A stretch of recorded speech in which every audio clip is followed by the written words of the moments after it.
So, referencing the Necronomicon, let me tell you, this is touchy business in both the academic world of bookworms and the occult realm of spell-castors.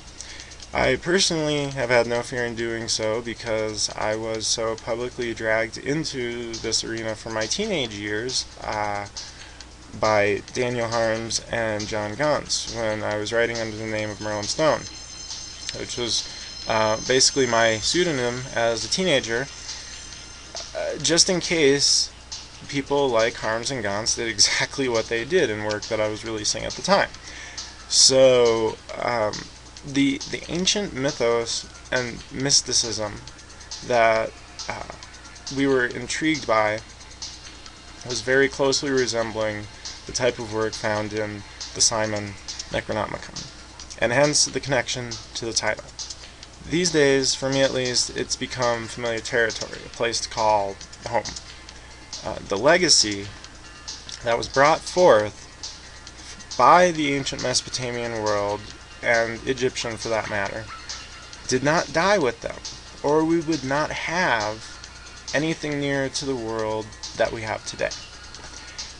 One might believe that since we no longer live under the same conditions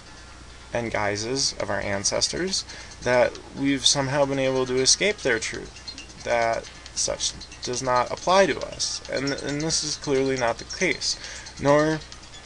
did things end entirely with the lore and sagas of the Sumerians and Babylonians and other desert dwellers in this seemingly forgotten world. What we find is that Mesopotamia was only the beginning. As time and geography took its hold onto this ancient source tradition, it evolved, as we would normally expect. This was natural. If it can be said that these ancient streams are the wellsprings of civilization, then what we were next forced with was to find the most complete systems that have been brought forth through time and space. And moving past ancient Mesopotamia, the Mediterranean, Babylon, Egypt, and into its evolution through Western Europe, there are few that could possibly even compare to both the beauty and the current functional relevance as the Druids,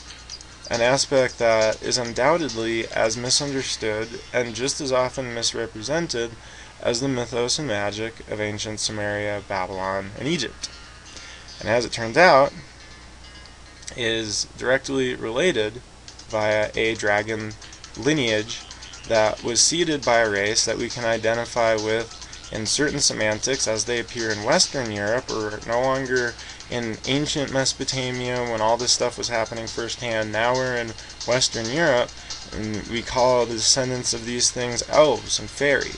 And this was first begun in Sumeria and Eurasia, and then carried forth into the Western world by distinct tribes of Europe.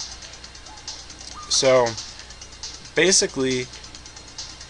this whole embodiment of research, which we tap into a bit on YouTube and on other public forums, we finally put into Druids of the Necronomicon, Grimoire of the Elves, and I definitely encourage people to check this out if this type of work is at all of interest to you.